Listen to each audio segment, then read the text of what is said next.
Every morning, you make a choice that determines the entire trajectory of your day, and most people make it unconsciously. Within the first 60 seconds of waking, your mind either surrenders to the chaos of external circumstances or claims dominion over your inner world.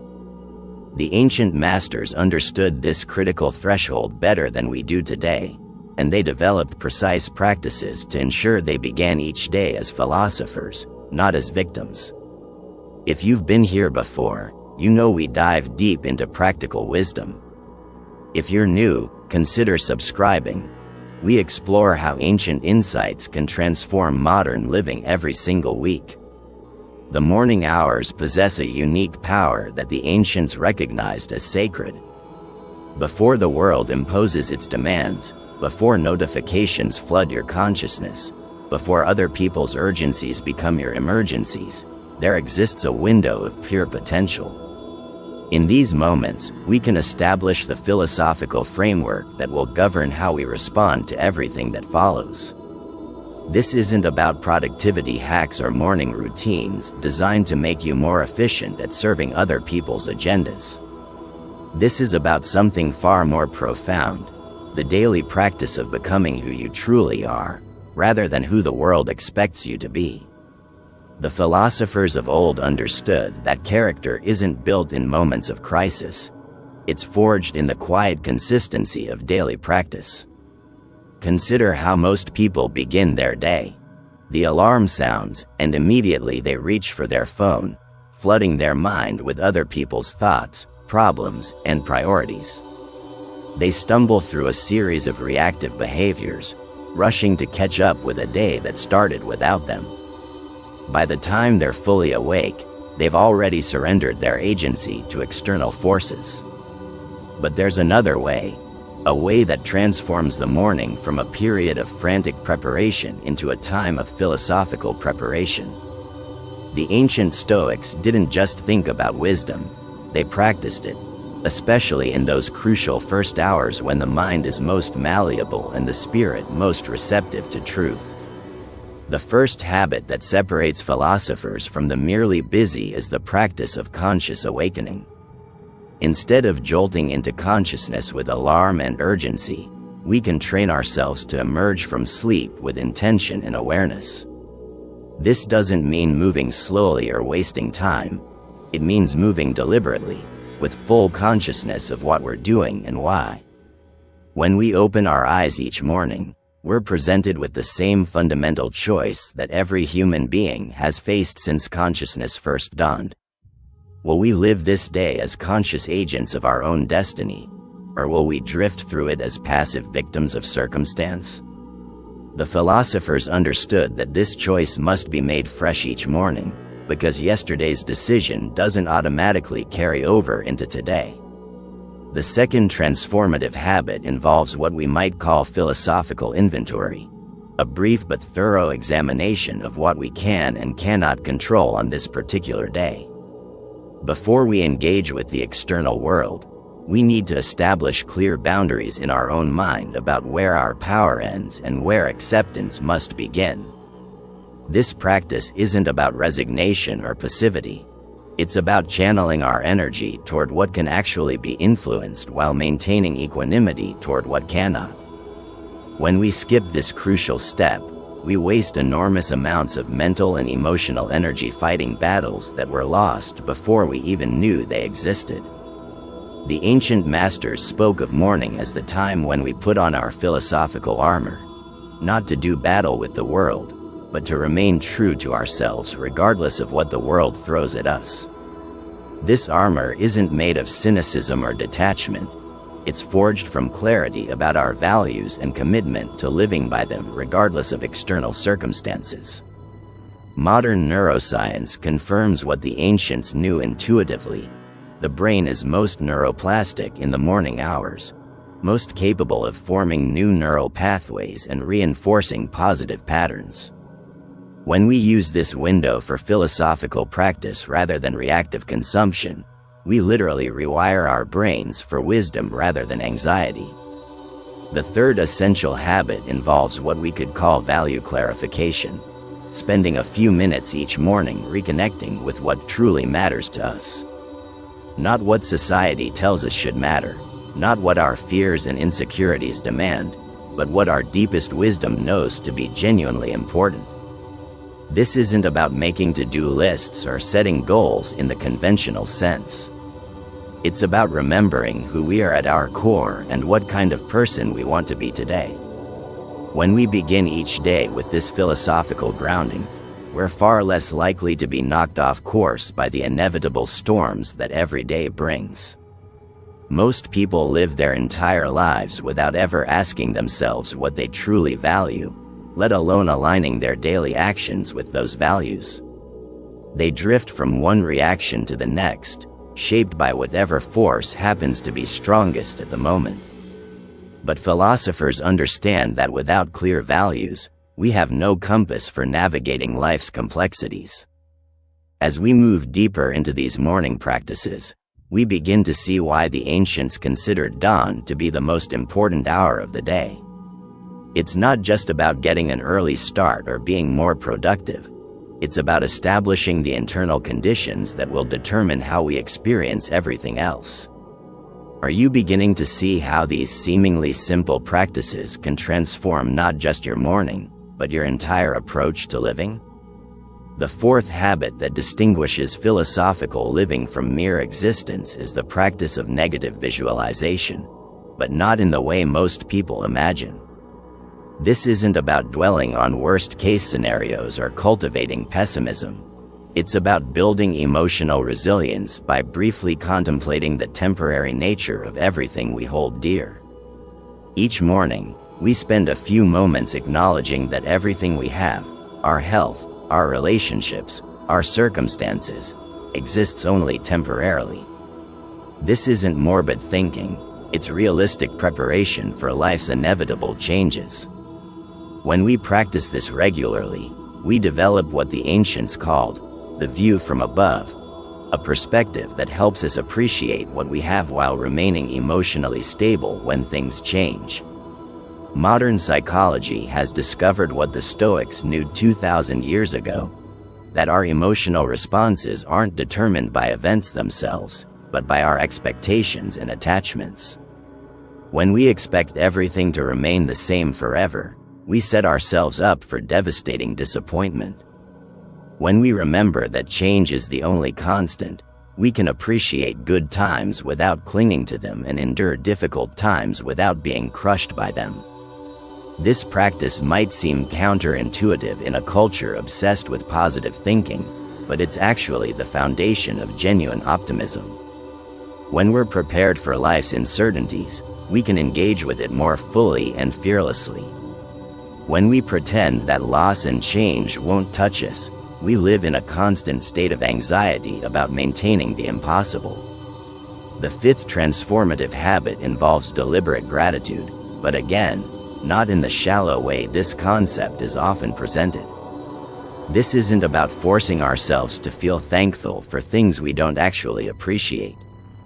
It's about training our minds to notice and acknowledge the incredible gifts that surround us every moment, most of which we take completely for granted. Every morning, we have the opportunity to recognize miracles that most people ignore. The fact that our heart beat throughout the night without our conscious effort, that our lungs continued to breathe, that our mind maintained consciousness while we slept. We can acknowledge the countless people whose labor makes our life possible, the farmers who grew our food, the workers who built our shelter, the ancestors whose struggles made our current comfort possible. This practice isn't about naive positivity or ignoring real problems. It's about developing accurate perception, seeing clearly both the challenges we face and the support systems that sustain us. When we begin each day with this expanded awareness, we're less likely to be overwhelmed by difficulties and more likely to respond to them with appropriate perspective. The sixth essential practice is what we might call philosophical breathing, using the morning hours to establish a rhythm of conscious awareness that will serve us throughout the day. This isn't complicated meditation or exotic breathing techniques. It's simply the practice of bringing full attention to this most basic and essential of life functions. When we breathe consciously, we anchor ourselves in the present moment rather than getting lost in anxious thoughts about the future or regretful thoughts about the past. The breath becomes a reliable refuge that's always available, no matter what external circumstances we're facing. The ancients understood that the mind follows the breath. When our breathing is scattered and shallow, our thinking becomes scattered and reactive. When we establish a calm, steady rhythm of breathing, our mind naturally becomes calmer and more focused. This isn't mystical thinking, it's practical psychology that anyone can verify through direct experience. Regular conscious breathing also helps us develop what philosophers call the pause, that crucial moment between stimulus and response where we can choose how to react rather than simply being driven by habit or emotion. In that pause lies all our power to shape our experience and our character. The seventh habit involves philosophical journaling, not the kind of journaling that's become popular in self-help circles, but the rigorous self-examination that the ancient masters practiced daily. This isn't about expressing feelings or processing emotions. It's about analyzing our thoughts, motivations, and actions with the same objectivity we might bring to studying someone else. Each morning, we can briefly review the previous day. Where did we act in accordance with our values, and where did we fall short? What triggered unnecessary emotional reactions, and how can we respond differently next time? What did we learn about ourselves and about life? What patterns are we noticing in our behavior and thinking? This practice isn't about self-criticism or perfectionism. It's about developing the capacity for honest self-assessment that's essential for any kind of meaningful growth. When we can observe ourselves with clarity and compassion, we gain the power to make conscious changes rather than being driven by unconscious patterns. Most people spend their entire lives without ever really examining their own minds. They react to the same triggers in the same ways, make the same mistakes repeatedly, and wonder why their lives don't change. But philosophers understand that we can't transform what we don't first clearly see. The eighth transformative practice is the morning affirmation of agency, not the shallow positive thinking that's become trendy, but a deep recognition of our fundamental freedom to choose our responses to whatever life presents. This isn't about pretending we control external events. It's about claiming full responsibility for our internal experience. No matter what happened yesterday, no matter what challenges we expect today, no matter what other people do or say, we retain the power to choose our thoughts, our attitudes, and our actions. This choice is the most fundamental freedom we possess, and it can never be taken from us unless we give it away. When we begin each day by reconnecting with this essential freedom, we establish ourselves as the authors of our own experience rather than passive victims of circumstances. This doesn't mean life becomes easy or that we'll never face difficulties. It means we face whatever comes with the knowledge that we always retain the power to choose who we will be in response to it. How might your entire day change if you started it with this kind of philosophical preparation? The ninth habit that transforms ordinary mornings into philosophical practice is the cultivation of cosmic perspective, beginning each day by remembering our place in the vast sweep of time and space. This isn't about making ourselves feel insignificant, but about developing the kind of perspective that prevents us from being overwhelmed by temporary difficulties or inflated by temporary successes. When we zoom out to consider the billions of years that led to this moment, the countless generations who lived and died before us, and the vastness of the universe in which our small planet exists, our daily concerns naturally find their proper proportion. The deadline that seemed catastrophic yesterday becomes manageable. The criticism that felt devastating loses its power to define us. The achievement we were so proud of finds its rightful place as one small step in a much larger journey. This practice doesn't diminish the importance of our daily responsibilities or relationships. Instead, it frees us to engage with them more effectively because we're not carrying the burden of imagining that everything depends on us or that every setback is a disaster. We can care deeply about what matters while maintaining equanimity about outcomes we cannot control. The ancients called this the view from above, and they practiced it not to escape from life but to engage with it more wisely. When we see our troubles from this expanded perspective, we often discover that they're either smaller than we imagined or that they're opportunities for growth that we couldn't see when we were too close to them. Modern astrophysics has given us access to perspectives that the ancient philosophers could only imagine. We know now that the atoms in our bodies were forged in the hearts of dying stars, that we're made of the same elements that comprise distant galaxies, that we're part of an unbroken chain of evolution stretching back billions of years. This knowledge can either make us feel lost and meaningless, or it can connect us to something far greater than our individual concerns. The 10th and perhaps most crucial habit is the morning commitment to virtue. Not virtue in the narrow, moralistic sense that word sometimes carries, but virtue in its original meaning.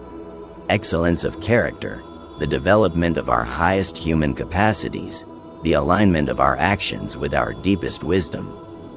Each morning, we can make a fresh commitment to live this day in accordance with the best that we know, to respond to challenges with courage, to treat others with justice and kindness, to seek truth even when it's uncomfortable, and to maintain moderation in all things. This isn't about perfectionism or self-righteousness. It's about having a clear intention that can guide us when we face difficult choices. The philosophers understood that character isn't something we either have or don't have. It's something we build through daily practice, decision by decision, choice by choice. Every morning offers us a fresh opportunity to strengthen our character or to let it atrophy through neglect. Without this daily recommitment to virtue, we drift. We make decisions based on convenience rather than principle, comfort rather than growth, short-term pleasure rather than long-term flourishing. We become reactive rather than proactive, shaped by circumstances rather than shaping them through our choices. But when we begin each day by consciously choosing who we want to be, we establish an internal compass that can guide us through whatever challenges arise. We're less likely to compromise our values under pressure because we've already decided what those values are and why they matter to us. This morning practice of philosophical preparation creates what we might call ethical momentum, a forward-moving energy that carries us toward our highest aspirations rather than leaving us at the mercy of our lowest impulses. Just as physical momentum makes it easier to keep moving in a particular direction, ethical momentum makes it easier to keep choosing virtue even when it's difficult. The beauty of these 10 practices is that they work together synergistically. Each one reinforces and amplifies the others.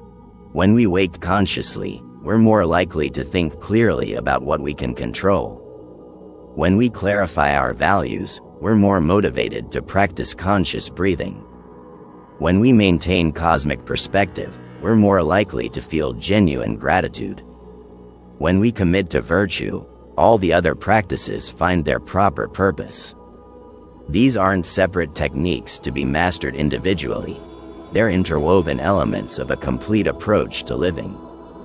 The ancient philosophers understood that wisdom isn't just intellectual knowledge. It's a way of being that must be cultivated through consistent daily practice. Many people approach philosophy as something to think about rather than something to live. They collect insights and quotes, but they don't transform their actual experience of being alive. The morning practices we've explored are designed to bridge that gap between understanding and embodiment. When these practices become natural and automatic, something remarkable happens. We stop needing to remind ourselves to be philosophical. The principles become so integrated into our way of being that we respond to life's challenges with wisdom almost instinctively. We don't have to pause and ask ourselves what a philosopher would do. We naturally do what wisdom requires. This integration doesn't happen overnight, and it doesn't happen without consistent practice. The ancient masters spoke of philosophy as a lifelong discipline, not a weekend hobby.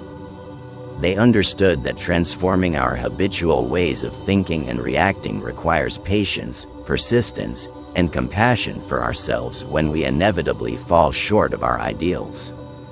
But they also understood that this work is the most important thing we can do with our lives. Everything else, our careers, our relationships, our achievements, our pleasures, depends on the quality of our character and the wisdom of our responses to life's inevitable challenges. What would your life become if you started each day with this kind of philosophical intentionality? As we integrate these 10 morning practices into our daily rhythm, something profound begins to shift in how we experience not just our mornings, but our entire existence. We start to notice that the person we are at dawn, clear, intentional, grounded in wisdom, can persist throughout the day if we remember to reconnect with these foundations when external pressures mount. The transformation isn't dramatic or sudden. It's more like watching a photograph develop in a darkroom. Gradually, the image of who we really are beneath all the social conditioning and reactive patterns begins to emerge with clarity. We discover that we're not victims of our circumstances, our emotions, or our past. We're conscious beings capable of choosing our responses to whatever life presents.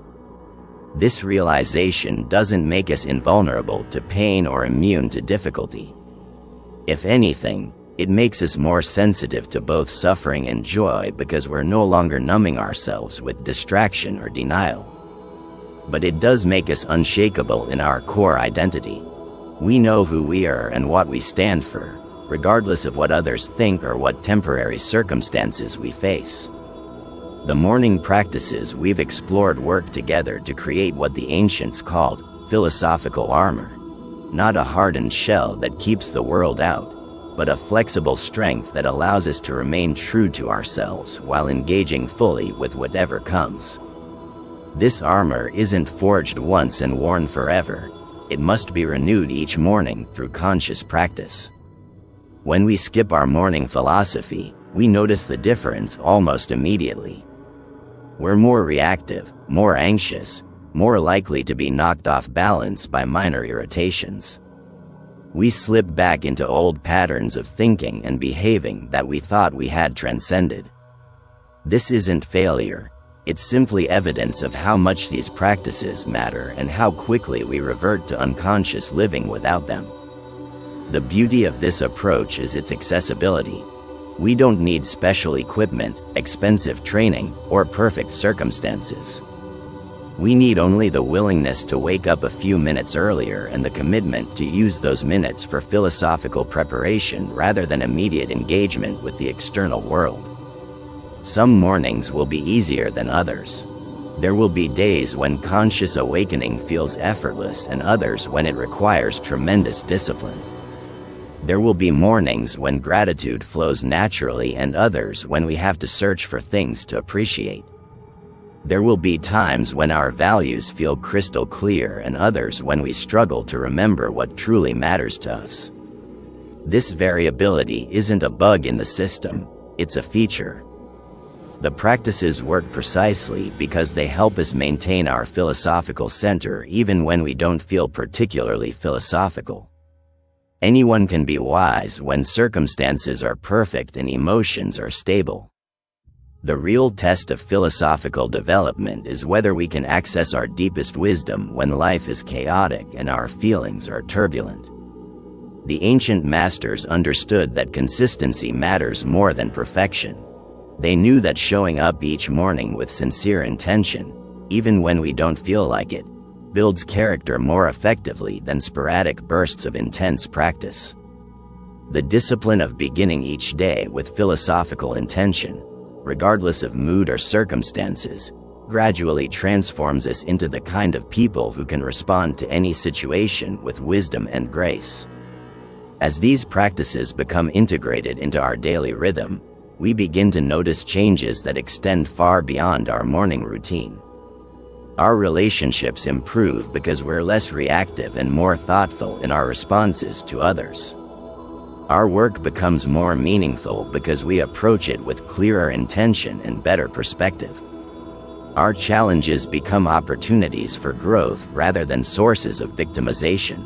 Perhaps most importantly, we develop what the philosophers called inner freedom, the liberation that comes from knowing that our happiness and peace of mind don't depend on external circumstances aligning perfectly with our preferences. We can be content in any situation because our contentment comes from within, from the knowledge that we're living according to our deepest wisdom rather than being driven by unconscious fears and desires. This inner freedom doesn't mean we become passive or indifferent to outcomes. If anything, it makes us more effective in pursuing positive change because we're not paralyzed by anxiety about failure or corrupted by ego-driven attachment to success. We can work toward goals we care about while remaining equanimous about results we cannot control. The morning practices create a foundation of inner stability that allows us to take appropriate risks, speak difficult truths, and stand up for what we believe in without being crushed if things don't work out as we hoped. We develop what the ancients called philosophical courage, the bravery that comes not from feeling fearless, but from doing what wisdom requires despite our fears. As we conclude this exploration of morning philosophical practices, remember that reading about these ideas is just the beginning. The real work happens when you close this screen, set your alarm 15 minutes earlier, and begin experimenting with these practices in your own life. Start with one or two that resonate most strongly with you, and gradually integrate the others as they become natural. Philosophy isn't a spectator sport, it's a way of living that must be practiced to be understood. The ancient masters didn't just theorize about wisdom, they embodied it through daily practice until it became their second nature. They understood that the gap between knowing what's right and actually doing what's right can only be bridged through consistent, intentional practice. Every morning offers you a fresh opportunity to choose who you will be that day. Will you drift through it unconsciously, shaped by whatever forces happen to be strongest? Or will you begin with the kind of philosophical preparation that allows you to remain true to your deepest wisdom regardless of what the day brings? The choice is always yours, and it's always available. No matter what happened yesterday, no matter what challenges await today, you can always choose to begin with philosophy. You can always choose to start your day like a person who understands that wisdom isn't something you have, it's something you practice. If these ideas have resonated with you, consider subscribing for more insights that bridge ancient wisdom with modern living. Share this with someone who might benefit from these practices. And most importantly, put these ideas into action. The world doesn't need more people who know about philosophy, it needs more people who live it. The dawn is waiting. How will you meet it?